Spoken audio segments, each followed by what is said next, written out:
অবস্থান করছে রায়গঞ্জ রাষ্ট্রীয় বিশ্ববিদ্যালয়ের যে নারী শিক্ষা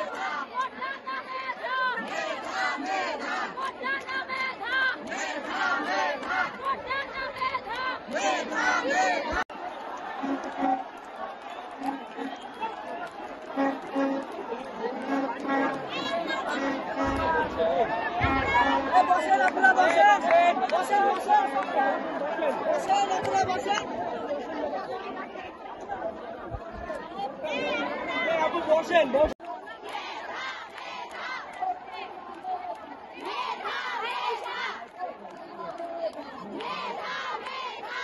কখন আসছো তোমরা? আমি দুবাইতে ছিলাম যে মেয়েরা কেউ সাথী আসছে